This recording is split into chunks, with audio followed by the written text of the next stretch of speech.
Hello. Beti Bachao Beti कार्यक्रम में आयोजित सभी यहाँ पे पधारे हुए प्रतिभागी सम्मानीय मंच गण हमारे बीच मौजूद हैं। बीडीओ साहब, सरपंच जी, वार्ड पंच, सरपंच महोदय और महिला सुरक्षा सलाह केंद्र से आई हुई काउंसलर मैम और प्रथम एनजीओ विमला जी और यहाँ पधारे हुए समस्त बेटी जन्मोत्सव के लिए 10 बच्चियों का बेटी जन्मोत्सव है, उसमें 10 बच्चियों के पेरेंट्स जो यहाँ पधारे हुए हैं और स्कूल के पधारे हुए प्यारे बच्चे और टीचर्स, एएनएम मैम और सभी साथिन बहने, महिला अधिकारिता विभाग के समस्त कार्मिक जिसमें यहाँ मौजूद हैं, सभी का स्वागत है। मैं महिला अधिकारिता आप सभी का स्वागत करती हूँ। और आज हम बेटी बचाओ बेटी पढ़ाओ योजना के अंतर्गत एक बेटी जन्मोत्सव आयोजित कर रहे हैं यहाँ पे, जिसमें 10 बच्चियों का जन्मोत्सव बनाया जाएगा, जिनका जन्म एक उत्सव के रूप में बनाया जाएगा। जैसे हम अक्सर घरों में देखते हैं कि बच्चे का जन्म हुआ है तो हर कोई बहुत खुशी मनाता है कि बच्चे का जन्म हुआ है। बच्ची के जन्म पर पहले की सोच थी, अब तो फिर भी थोड़ी डेवलप हुई है कि अच्छी सोच हो गई है, सब लोग अच्छा ही मानते हैं, बेटा बेटी में फर्क नहीं करते। तो यही बेटी बचाओ बेटी पढ़ाओ योजना का मकसद यही है कि बेटा बेटी में भेदभाव नहीं करना है। आज यहाँ 10 बच्चियों का जन्मोत्सव बनाया जाएगा, उनको बधाई संदेश दिया जाएगा और एक हस्ताक्षर अभियान हमारी तरफ से ऑर्गेनाइज किया जाएगा, जिसमें आप सभी को हस्ताक्षर करना है और उसमें जो एक शपथ ली हुई है वो आप सभी को अपने अंदर वो ग्रहण करनी है कि जैसे लिंग भेद के प्रति है वो आपको गर्भ धारण प्रसव पूर्ण आपको लिंग जांच नहीं करवानी है कि बच्चा है या बच्ची, सभी मतलब बच्चा हो या बच्ची आपके लिए बराबर है और ये कानूनी अपराध भी है इस तरीके से जांच करवानी, तो वो आपको नहीं करवानी है और इसी की आपको शपथ लेनी है। बच्ची को बचाना है और उसको कभी भी स्कूल से ड्रॉप आउट नहीं करवाना, उसको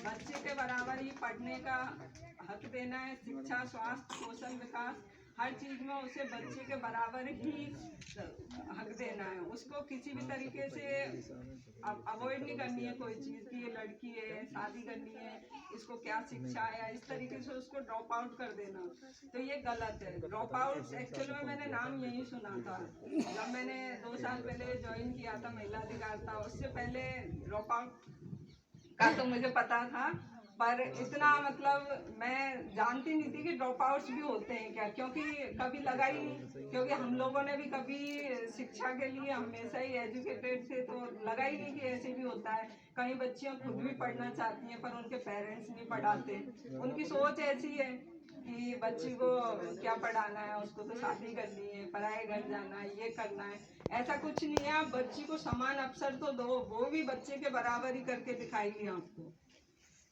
और इसमें जैसे हस्ताक्षर अभियान है और एक हमारा पहले हमने बच्ची के लिए पौधारोपण भी किया था, कई महिलाओं के और बच्चियों ने उसमें शामिल भी हुई थी यहीं गुड़गांव में, और ये एक गर्ल फ्रेंडली ग्राम पंचायत घोषित की गई है एक्चुअल में, जैसे बालिका अनुकूल ग्राम पंचायत जिसमें बच्ची को समान अवसर मिले।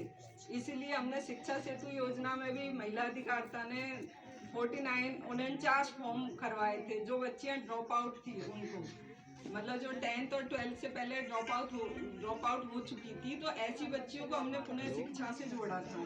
तो ये मतलब आप जितनी भी बच्चियां हैं, आप शिक्षा सेतु योजना हो, चाहे आप स्कूल से जुड़ सकते हो 18 साल से पहले, तो आप ड्रॉप मत करवाओ अपनी बच्चियों को। और आप जितनी जन्मोत्सव में आज महिलाएं आई हैं, आपको सबसे पहले तो बहुत बहुत बधाई हो कि आपके घर में एक नन्ही परी ने जन्म लिया है। और आप यहाँ से एक संकल्प लेके जाइएगा प्लीज कि आप इन बच्चियों को कभी भी ड्रॉप नहीं करवाओगे, इनको बच्चे के बच्चा मान के ही पालोगे। ऐसा नहीं कि उसको शिक्षा में इस तरीके से कुछ भी कॉम्प्रोमाइज नहीं करना है। ये भी लड़कियां लड़कों से कम नहीं है, ये भी लड़के ही हैं। आपके लिए ऐसा कुछ नहीं है कि ये लड़कियां हैं बोझ हैं या क्या। तो इसीलिए आपको एक अवेयरनेस के लिए, एक जागरूकता के लिए ये प्रोग्राम आयोजित किया गया है कि बेटी बचाओ बेटी पढ़ाओ में आप बच्ची को समान अवसर दोगे। आपके घर पे बच्ची जन्म लिए हमने कितना बड़ा आयोजन किया है आप लोगों के लिए, सिर्फ आप 10 महिलाओं के लिए ये आयोजन हुआ है कि आपके घर में एक नन्ही परी ने जन्म लिया है। तो इसलिए मैं चाहूँगी और मेरा यही आप सबसे मेरा यही निवेदन है कि बेटी बचाओ बेटी पढ़ाओ योजना का मकसद समझो, उसको समझो कि ये क्यों लागू हुई, क्यों यहाँ पे इसकी ज़रूरत है। हालांकि हमको बाहर से देखने में लगता है बहुत कि बच्चियाँ मतलब एजुकेटेड हैं, अच्छी जॉबों पे हैं, पर फिर भी उसका अगर कंपेयर उसका परसेंट लिया जाए ना तो वो बहुत कम है, बहुत कम रेशियो है जो मतलब बच्चियां अभी जिनको ऐसे अवसर मिल रहे हैं। मैंने तो खुद यहीं गुड़गांव में 49 बच्चियों को जब शिक्षा सेतु में करवाया तो मुझे खुद लगा कि इतनी बच्चियां ड्रॉप आउट जो 10वीं से पहले ही पढ़ाई छूट चुकी हैं, और इनमें से आधी बच्चियां पास भी हुई और आधी का मन नहीं था, तो हो सकता है वो कुछ सप्लीमेंट्री भी आई थी कि नहीं पढ़ना नहीं है, तो उनकी मतलब साइकोलॉजी ऐसी हो जाती है, तो वो माइंड सेट चेंज करना है बस। इसलिए मैं लास्ट में यही निवेदन करूंगी और हमारे बीच मौजूद विकास अधिकारी महोदय से मैं निवेदन करूंगी कि आप बेटी बचाओ बेटी पढ़ाओ पे यहाँ पे लोग मौजूद लोगों को थोड़ा अवेयर करें।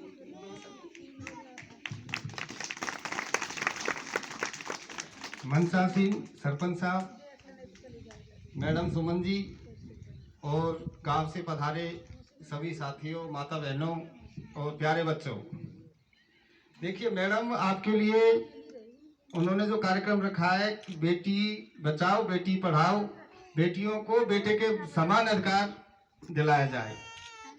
अब आज हम यहाँ से ये शपथ लेके जाएं कि जितना हम बेटे को रखते हैं, बेटे को जो सुविधा देते हैं वही सुविधा हम बेटी को भी दें, बेटी को भी स्कूल भेजें।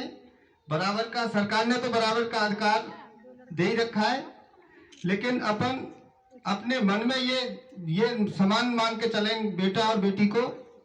और मैडम जो आपको बता रही हैं उसको ये नहीं कि यहाँ सुना और निकाल दिया, उसको ग्रहण करके जाएं और आगे जीवन में उसको साकार करें। धन्यवाद।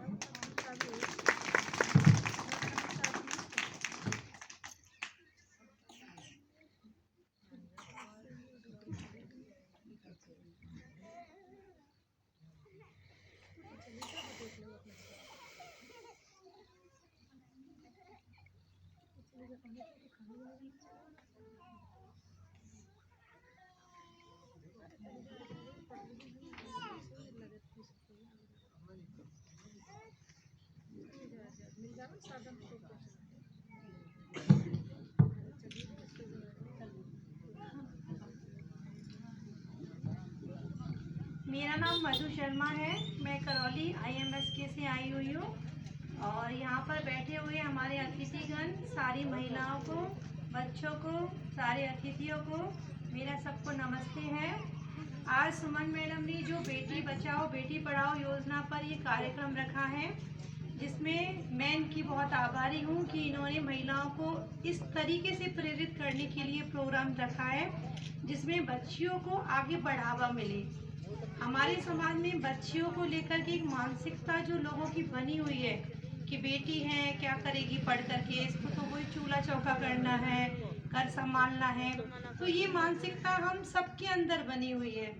तो क्यों ना हम अपने परिवार से ही इसकी शुरुआत करें कि यदि बेटी को हम पढ़ाएंगे तो वो अपने पैरों पर खड़ी होगी, वो अपने जीवन को अच्छे से जी पाएगी, न कि किसी पर आश्रित होकर के। आज जो महिलाएं बिना पढ़ी हैं, खेतों में काम करती हैं, घर का भी करती हैं, खेतों में भी करती हैं, बच्चों को भी पढ़ाती हैं, पालती हैं, पोसती हैं, कितनी मेहनत करती हैं, लेकिन उनका रिजल्ट क्या मिलता है? क्या करती है? तो 2 आदमी की रोटी तो बनाती है घर में। हमको क्या सुनने को मिलता है? सिर्फ यही, क्या करती है? घर का ही तो काम करती है। आदमी जाएगा सुबह, कुछ भी काम करने जाएगा, चाहे वो नौकरी पेशा हो, सर बुरा मत मानना, मैं सबके लिए बोल रही हूँ, नौकरी पेशा हो चाहे वो मजदूर वर्ग हो, घर से सुबह निकलेगा तो बड़ा स्टैंडर्ड बना के निकलेगा, खाना टाइम पे नहीं मिला तो चिल्ला चीख चोट करता हुआ घर से निकलेगा, शाम को आएगा तो घर पे खाना नहीं बना, चाय नहीं आया, मेरे कपड़े नहीं धुले, ये क्यों? महिलाएं क्या नौकर हैं क्या? सारा काम करने के बावजूद भी उनको सुनना पड़ता है। अगर वो एजुकेटेड महिला होंगी, पढ़ी लिखी महिलाएं होंगी, तो वो अपने हक के लिए खुद लड़ सकेंगी। इसलिए पहली प्राथमिकता है कि हम हमारी बच्ची जब पैदा होती है उसी दिन से अपने दिमाग पर ये जोर देंगे कि नहीं, मुझे जो मैं झेल रही हूँ वो मेरी बेटी ना झेले। इसलिए हमें शुरू से ही अपनी मानसिकता को बढ़ाना है कि मुझे आज से ही ये संकल्प लेना है, आज से अभी से आपको ये शपथ लेनी है कि मुझे मेरी बेटी को अपने पैरों पर खड़ा करना है। पैरों पर जब हमारी बेटी खड़ी होगी तो 36 तो रिश्ते हमारे घर पर आएंगे कि तुम्हारी बेटी को हमें दे दो। और यदि हमारी बेटी नहीं पढ़ेगी तो हम भी उसको कोसेंगे। हम का मतलब है महिलाओं को ही बोलूंगी, पुरुष के लिए तो नहीं कहूंगी। महिलाएं कहेंगी ए तू पढ़ी लिखी नहीं है, तू कैसा लड़का ढूंढे। हम खुद अपनी बच्ची को बोलेंगे गलती किसकी है? हमारी। हमने तो नहीं पढ़ाया उसको, हमने नहीं पढ़ाया तभी तो नहीं पढ़ी। हमने शुरू से उसको घर के कामों में डाल दिया, झाड़ू लगा, पोछा लगा, रोटी बनाना सीख ले, पढ़ाई घर जाएगी। हमने शुरू से ही उसके दिमाग में ये सारी बातें घुसा दी। फिर बच्ची क्या करेगी? अरे यही काम तो करना है, क्या करना मुझे पढ़ के। तो सबसे पहले हमें हमारी बच्ची को ये सोच करके चलना है कि हमें इसको अपने पैरों पे खड़ा करना है, इसको रोज स्कूल भेजना है, कैसी भी कंडीशन पे वो घर पर ना रुके। स्कूल भेजेंगे तो कुछ तो सीखेगी। ऐसा तो नहीं है कि बच्चे स्कूल जा रहे हैं तो कुछ नहीं सीख रहे हैं, कुछ नहीं पढ़ रहे हैं, तो कुछ ना कुछ तो वो पढ़कर ही स्कूल से आएगी। बच्चियां, मैडम ने कहा था 10वीं तक पहुंच जाती हैं, फेल हो जाती हैं कुछ बच्चियां, कुछ सप्लीमेंट्री आ जाती हैं। फिर माँ बाप, हम खुद ही माँ बाप क्या कहेंगे, ए सप्लीमेंट्री आई है, फेल हो गई, बैठ जा घर, पढ़ ली। मैं आपको ऐसे ऐसे एग्जाम्पल दे दूंगी जो 10वीं में 2-2 बार फेल हो गए, ग्रेस लगा लगा के पास हो रहे हैं और आज RS की पोस्ट पर बैठे हैं वो लोग। क्यों? क्योंकि उन्होंने अपना हौसला नहीं छोड़ा, अपनी उम्मीदें नहीं छोड़ी। क्योंकि जब 10वीं में हमारी ये कंडीशन होती है तो हमारे अपने आप स्वविवेक से ही ज्ञान आ जाता है कि ये क्या हुआ, तो हम अपने आप ही आगे मेहनत करने लग जाते हैं। तो जरूरी नहीं है कि वो 10वीं में एक बार आप फेल हो गया, आगे नहीं पढ़ा, अच्छी परसेंटेज नहीं बनी, तो क्या वो आगे कुछ नहीं कर सकता? कर सकता है, पर हौसला हमारा होना चाहिए। हम माँ बापों को ये उम्मीद रखनी चाहिए कि हमारी बच्ची डगमगा रही है, रास्ते से गिर रही है, तो हमें उसको बचाना है, उसका हौसला टूटने नहीं देना है, हमें उसको बढ़ाना है। कोई बात नहीं बेटा, अगली बार अच्छी मेहनत करना, अच्छे नंबर आएंगे। इसलिए मैं आज सब लोगों से, जो मैडम ने कहा है, शपथ लेंगे कि बेटी हो चाहे बेटा हो, गर्भ में उसको ना गिराएं। इसके साथ साथ ये भी शपथ लेंगे कि हम अपनी बच्चियों के हौसले को बुलंद बनाने के लिए अपनी तरफ से कोई भी कमी नहीं आने देंगे। धन्यवाद।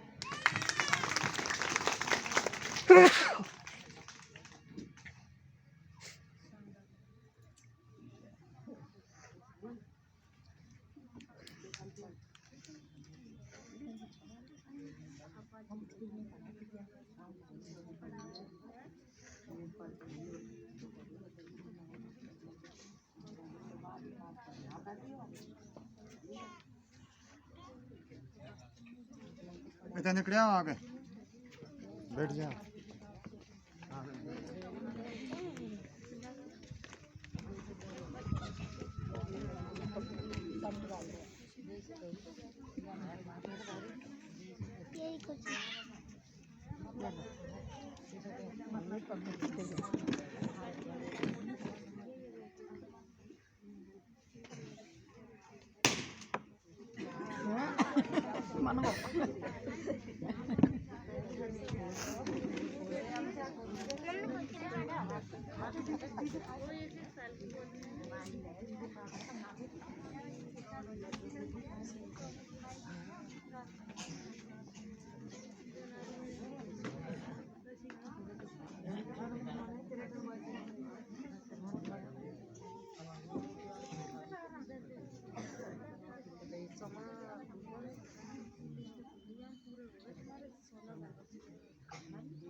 हाँ, बेटी जन्मोत्सव में जैसे आपको पता है अभी केक कटवाया जाएगा, तो जो 10 महिलाएं आई हुई थी अपनी नन्ही परियों के साथ, प्लीज आप आगे आ जाइए। ये और जो बच्चे ना आपके साथ इनको यहाँ पर बेटा यहाँ आ जाओ, इधर आ जाओ, इधर आ जाओ, आ जाओ ये आ जाओ।